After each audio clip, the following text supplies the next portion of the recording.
چنچل Mehru part 1۔ میں نے جب سے ہوش سنبھالا ہے بس اپنی ماں اور ابا کو حویلی میں بڑے سائیں کے ہاں نوکری کرتے ہوئے دیکھا ہے۔ میں بھی جیسے ہی جوان ہوئی تو میری ماں نے کہا کہ تم بھی حویلی چلو، سائیں اور بی بی جان کی خدمت کرو۔ اب مجھے یہ پتہ نہیں تھا کہ وہ خدمت کون سی ہوگی۔ میں اپنی ماں کی بات مان کر جب حویلی گئی تو بڑے سائیں نے مجھے اپنی ٹانگیں دبوانے کے بہانے کمرے میں بلایا اور پھر میرے ہی وہ دبانے کے منصوبے بنانے لگے۔ ناظرین، میری پوری اور دکھی کہانی سننے کے لیے پوری ویڈیو دیکھیں۔ خوبصورت نظر آنا کس لڑکی کا خواب نہیں ہوتا؟ ہر لڑکی چاہتی ہے وہ دنیا کی خوبصورت ترین لڑکی ہو، لیکن میری ایسی کوئی خواہش نہیں تھی کیونکہ میں گاؤں کی رہنے والی ایک سادہ لڑکی تھی، مگر میری سادگی بھی بڑی بڑی حسینہ کے حسن کو مات دینے کی صلاحیت رکھتی تھی۔ میں 14 سال کی کم عمر نادان لڑکی ہوں۔ میں 13 سال کی عمر میں ہی جوان ہو گئی تھی، اس لیے میرے بدن کے ہر حصے میں ابھار جلدی سے بڑھنے لگا تھا۔ خاص کر میرے جو دو سامنے قدو تھے وہ 24 سال کی لڑکیوں کی طرح بھرے بھرے اور رسدار تھے۔ گاؤں کے ہر چھوٹے بڑے کی نظر میرے قدو پر ہوتی۔ ہر کوئی اس کا شکار کرنے کی خواہش رکھتا ہے، لیکن میں نادان یہ سب سمجھنے سے قاصر تھی، تبھی دوپٹہ اتار کر کھیلا کودا کرتی تھی۔ مہرو مہرو کہاں ہو تم؟ چلو جلدی سے تیار ہو جاؤ، آج تم بھی میرے ساتھ سائیں جی کی حویلی جاؤ گی۔ میں آئینے کے سامنے کھڑی ہو کر اپنے قدو کو ناپ رہی تھی جب میری امی کمرے میں داخل ہو کر بولیں۔ انہیں دیکھ کر میں نے جلدی سے اپنے قدو سے ہاتھ ہٹایا۔ امی مجھے ایسا کرتے ہوئے دیکھ چکی تھیں، تبھی مجھے کھا جانے کی نگاہوں سے دیکھنے لگیں اور میرے قریب آئیں۔ امی میں کیا کروں؟ پتہ نہیں کیوں میرے قدو آئے دن بڑے ہو رہے ہیں، آپ کے تو چھوٹے سے ہیں۔ اس سے پہلے امی مجھے ڈانٹتیں، میں خود ہی اپنی صفائی پیش کرنے لگی۔ میں کیا کروں اب جو اتنا بڑھتے جا رہے ہیں یہ؟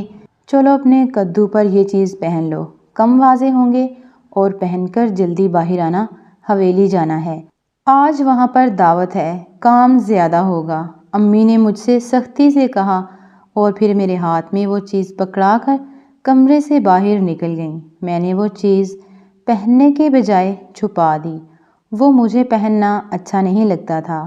میرے قدو سخت ہو جاتے تھے اور مجھے ڈھیلے ڈھیلے پسند تھے۔ میں نے بڑی چادر کی اور امی کے ساتھ حویلی جانے لگی۔ شہباز چودھری ہمارے گاؤں کے سربراہ تھے، وہ بہت امیر اور غصے والے انسان تھے۔ گاؤں کا ہر فرد ان کے حکم کا غلام تھا، لیکن مجھے ان سے ڈر نہیں لگتا تھا کیونکہ وہ مجھے بہت پیار سے دیکھا کرتے تھے۔ مہرو تم اب بڑی ہو گئی ہو، اسکول بھی نہیں جا رہی ہو، اس لیے میں نے سوچا ہے تمہیں بھی اپنے ساتھ حویلی کے کام پر لگوا دوں۔ بی بی جان سے بات کروں گی، وہ تمہیں جو کہیں وہی کرنا، سمجھی؟ امی مجھے راستے میں سمجھا رہی تھیں۔ میں نے ہاں میں سر ہلا دیا۔ اچھا امی ایسا ہی کروں گی۔ مجھے معلوم نہیں تھا امی کون سا کام کروانے والی ہیں مجھ سے۔ میں امی کے ساتھ حویلی چلی آئی۔ امی خود کچن میں چلی گئیں اور میں حویلی کے بڑے سے صحن کے ایک کونے میں بیٹھ گئی۔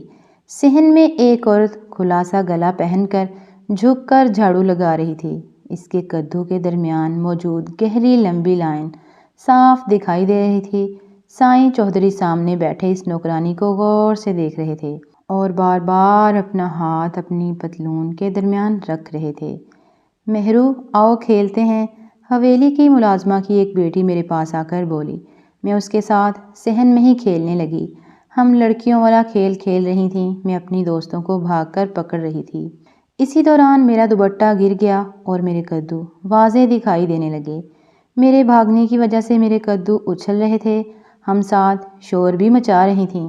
سائیں چودھری ہمارے شور کی آواز سن کر ہماری طرف متوجہ ہوئے اور اپنی جگہ سے اٹھ کر ہمارے قریب آئے۔ میں غلطی سے ان کے ساتھ جا کر ٹکرائی، میرے دونوں قدو ان کے سینے کے ساتھ جا کر لگے۔ میں ان سے الگ نہ ہوں۔ سائیں چودھری نے اپنا ہاتھ میری کمر پر رکھ کر مجھے مزید اپنے ساتھ لگا لیا اور میری نیلی آنکھوں میں گہری نظروں سے دیکھنے لگے۔ مجھے ان کی نظروں سے عجیب سا خوف محسوس ہونے لگا۔ میں جلدی سے ان سے پیچھے ہٹنے کی کوشش کرنے لگی۔ لیکن سائیں کا ہاتھ میری کمر پر جو تھا، اس لیے میں چاہ کر بھی دور نہیں ہو پا رہی تھی۔ سائیں جی میری کمر سے اپنا ہاتھ ہٹائیں۔ میں اپنا ہاتھ ان کے سینے پر رکھ کر بولی۔ وہ مسکرائے اور اپنا ہاتھ ہٹا دیا۔ مہرو تم میرے ساتھ کھیلو گی؟ وہ میرے ہاتھ کو ہلکا سا پکڑ کر بولے۔ آپ کے ساتھ کیسے کھیل سکتی ہوں سائیں جی؟ کسی نے دیکھا تو آپ کا مذاق بنائیں گے۔ میں بنا ان سے ڈر کھائے ہوئے بولی۔ تو پگلی ہم کمرے میں چھپ کر کھیل لیں گے، بہت مزہ آئے گا۔ سائیں میرے کدو پر گہری نظر رکھتے ہوئے بولے۔ میں گہری سوچ میں ڈوب گئی اور بولی، بند کمرے میں کیسے کھیل سکتے ہیں ہم سائیں جی؟ میں پکڑن پکڑائی کھیلا کرتی تھی، اس لیے میرے ذہن میں وہی کھیل تھا۔ صاحب کون سا کھیل کھیلنا چاہ رہے تھے میں نہیں جانتی تھی۔ تم میرے ساتھ چلو تو صحیح، میں بتا دوں گا۔ اس بار سائیں نے میرے کدو پر ہلکا سا ہاتھ لگا کر کہا۔ میں جلدی سے ان کے پیچھے جا کھڑی ہوئی۔ مہرو تم یہاں پر کھڑی ہو، چلو میرے ساتھ۔ بی بی جان کے کمرے میں۔ امی جلدی سے میرے پاس آئیں اور مجھے ڈانٹتے ہوئے بولیں۔ ان کی ڈانٹ سن کر میرا منہ بن گیا۔ وہ سائیں کے سامنے مجھے ڈانٹ رہی تھیں۔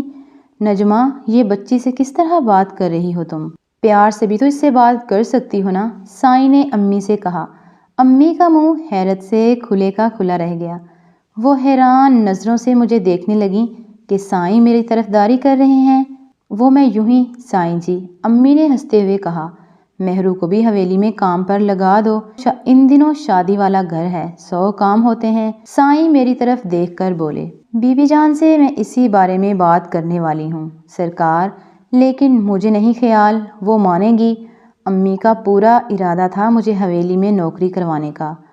تم لے کر جاؤ اسے بی بی جان کے پاس، میں آتا ہوں، بات سنبھال لوں گا، سائیں نے کہا۔ امی ہاں میں سر ہلا کر مجھے بی بی جان کے پاس ان کے کمرے میں لے گئی۔